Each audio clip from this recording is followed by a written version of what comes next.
Now, Dave, we've discussed on the program, without really the benefit of complete clarity, when around this time it was decided to give Hulk Hogan the belt at WrestleMania 9.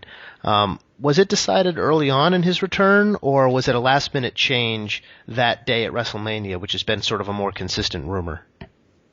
I don't know the answer to that.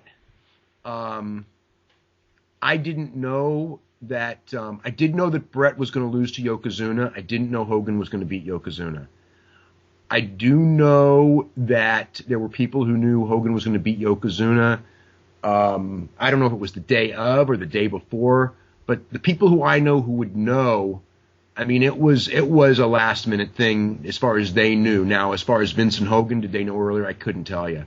I don't know what the whole story was, but I mean, it made sense if you look at what the idea was. I mean, the idea was Brett gets jobbed out of the championship. Hogan wins it in a way where, Brett does endorse him, but people kind of resent Hogan winning that way. It was designed to be that way, and people did. It was kind of like almost like a Hogan Warrior thing in the sense of this time that people, they were kind of mad Brett lost the title. And they were kind of mad they went back to Hogan. And Vince was counting on that because the idea was that SummerSlam would be Brett and Hogan, where Brett would win the title from Hogan and be the guy, really be the guy. The idea, the idea was when Brett got the championship is that, he got the title because Vince was under the gun over steroids. So he wanted everyone off steroids, and he wanted a champion who didn't look like a steroid freak. And Brett got a lot of fan mail, like way more than his push. He was over more than his push at the Intercontinental level. And Vince knew he wasn't really like gonna, as world champion, it wasn't like Brett at that point in time was going to be this guy who's going to be like a Hulk Hogan or even a Warrior, with that kind of a appeal to draw the big crowds. He ended up being a good draw, overseas when they opened up new markets. Yes, it was an excellent draw. But as far as, United States went, they knew they needed to work on Brett. It wasn't going to be an instant thing. So the idea was that Brett would beat Warrior with a sharpshooter clean in the middle at Survivor Series? No, Royal Rumble. Rumble. Okay. And then I forgot who he was going to be at Survivor Series. I think he's going to be Jake in the middle at Survivor Series, I think. Mm-hmm. Ended up being Shawn. Right, and then being Shawn. Who Jake was a bigger star than Shawn at that point, though. Yeah. But Jake, I think, got fired or quit, or he got fired. So then it was Warrior, and Warrior got fired as well. And then the big one was going to be Hogan, but after the thing where Hogan would come back and all that, it would be so he was along, and then after Hogan, the feeling was okay, then with those big wins, Brett would be the guy. And none of the three, none of the Jake one was that important, compared to the Shawn one, but the other two never happened, and they both would have been important. But Hogan, it was a different business. People will knock Hogan for it, and I understood where he was coming from. I can't say I would have agreed with it, but I understood that in Hogan's mind, Brett's a mid-card guy, and he's small, and the business was all about big guys. And so Brett just thought that Vince had lost his mind, or I don't say lost his mind, but Vince Hogan thought Vince lost his mind. Hogan thought Vince was going down the wrong path. He Yep. did not have confidence in Brett, and he just figured I'll lose to Yokozuna. That's a big guy. That's I can lose to Yokozuna. I can't lose to Brett. So he lost to Yokozuna. I mean, he gave notice, said he was quitting, going to do Thunder in Paradise, and going to work for New Japan Pro Wrestling. And Hogan had big heat for the New Japan thing too, because Hogan went to Japan, and this is when he was WWF champion during that, after he had beaten Yokozuna. And when he was with New Japan, he did an interview where he said that anyone can win the WWF title. It's it's not important. It's not a big deal. The IWGP title, I mean, this is serious business. It's serious wrestling. I mean, he was just putting over the promotion that he was working for at the time. It was, and figuring it's an interview for Japan, right? Right. It's not an interview for the United States. So he's just trying to put over, I'm the WWF champion, but to me, and also Hogan wanted that IWGP title at the time. He wanted it. And he figured that, if he said it that way, then New Japan would go, well, God, he's Hulk Hogan. He's putting over our belt. Let's give him a run. And And he was making more money in Japan than he was making in the United States again. And it was his, so he was doing that. Well, I mean, what ends up happening is that, I report that interview, and they were pissed in WWF. I remember, people from the company calling, and Hogan's so great, he's getting this heat, and Hogan, of course, says that, I never said it, Meltzer made it up, right? That's right. The only problem was he did it in a freaking TV interview, and I had the tape. So, but they were, they were furious. But anyway, that was like a funny part of the story. But, yeah. So maybe that interview happened in that lost time when you fly Japan and lose a day. Yeah. Into the black hole. So Hogan, though, gets the belt put on him at WrestleMania 9 with the idea, it seems like, to hear Bret tell it, he had the idea that Hogan was going to do business, that Hogan represented to WWF brain trust that, yeah, I'll get the belt and I'll lose it to Bret. They had reason to believe, right, that they would be able to pull that off at SummerSlam.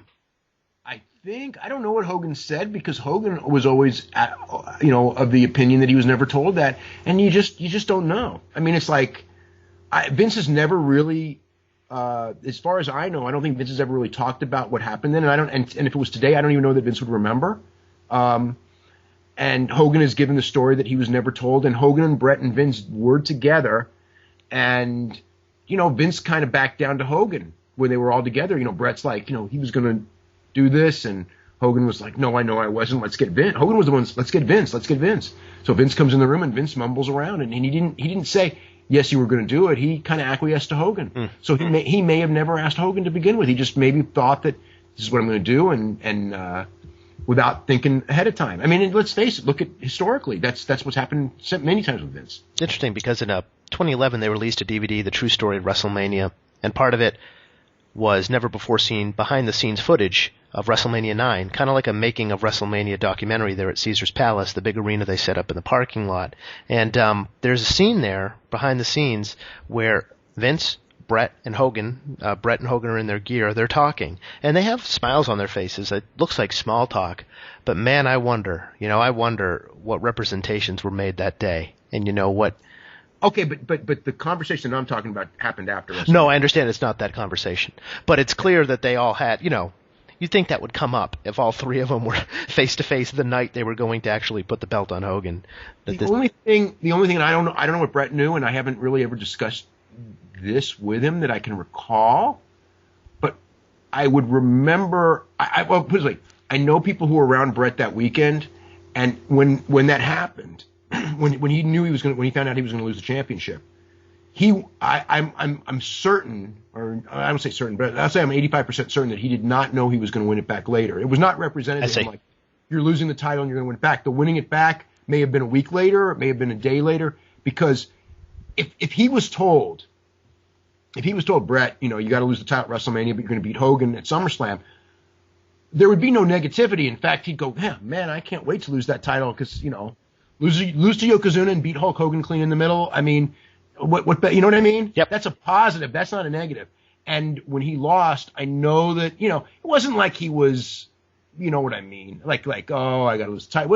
It wasn't negative and crying or nothing like that, but it was, I know people who were with him that weekend, and it was like, kind of a little bit unhappy. I'm losing the title, not into the, end of the world, not yelling and screaming, not crying about it, but saying, it wasn't like, oh man, I can't wait, don't worry about me. I'm losing the title, but don't worry. It wasn't that. Don't worry, it's all for the better. It wasn't that feeling. So this all would have happened afterwards. Another great unknown at WrestleMania 9, Dave, Hogan's black eye. What can you tell us?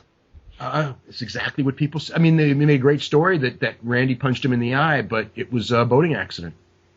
But yeah, no, the punch in the eye, that everybody was talking about that one. I remember afterwards, but it never happened.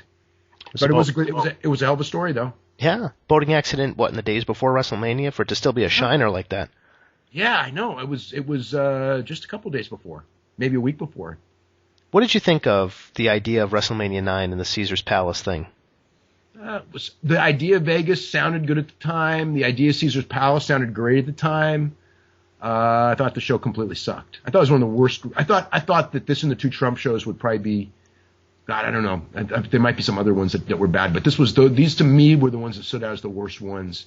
The toga thing I thought was like a cute idea for a joke, but they went too far with it, and you know what I mean? Mm-hmm. But that was neither here nor there. I mean, that's not what was going to kill the show. The outdoor aspect and the way the lighting was, it just looked like such a Mickey Mouse show for a WrestleMania. Yeah, it didn't really have a gravitas to it. It had a very like cartoonish feel. With Jim Ross making his WWF debut on this show, did you get an inkling that it wasn't going to be all harmony with him in this, in New York, or did it not seem like a big deal at the time that Jim Ross had come over to the WWF? It was a big deal, and I thought it would be the same thing was with Tony Schiavone and with Barry Windham and with Ric Flair and with everyone. It was going to be a process. I didn't know if it would be good or bad, but I knew it wasn't going to be good right off the bat because that's just how it was. It was that, there was a big heated wrestling war, and these guys were on the other side. And Jim Ross was one of the guys lobbing the torpedoes for a couple of years there when he was Bill Watts' right-hand man. Mm-hmm. So, and then he comes over. So, there's going to be resentment. It's there's going to be walls that have to be broken down. Bill Watts himself would be coming over in a few years as well. He came in, was 96, I think? 96, yeah. I know he was there in 96.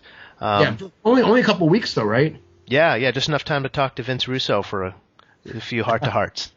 Yeah. Final question on WrestleMania 9, Dave. This show featured the closest that Undertaker ever was to getting a loss at WrestleMania before 30 in a lot of ways to Giant Gonzalez, in that he didn't get a pinfall. It was like a DQ deal, and so it didn't seem like it was on the mind of the WWF back in 1993 that this WrestleMania Undertaker win streak would be a thing. So I guess this is more of a general WrestleMania question. What's your impression of when the WWF had their eureka moment that, wait, we actually have a thing here with the streak? Oh, God. I don't know. Whatever year was the first year they talked about it would have been the first year that they actually thought about it. I think it was Flair. Yeah, by Flair there was a streak. Yeah, because I remember by that point there was the feeling that because I remember with the Flair match that there was not like even a remote chance that Rick was doing anything but getting pinned. Mm-hmm. And I'm trying to remember when and then he started also, if you remember from that point on, most of the years his matches were like high profile, because remember there was like the year, didn't he go against like Big Show and A-Train in a handicap match, and Jimmy Snuka and Bundy. I think there was a Bundy year when they had a really crappy match. I mean, when Bundy wasn't hot anymore. WrestleMania 11, yeah. Yeah, I mean, a lot of those years, the match was not all that high profile. And, I mean, one year they were going to freaking have Nathan Jones in him, which ended up changing. But, yeah, I think it was once it was the Flair thing. From that point on, it was like then you started having him against only the real top guys.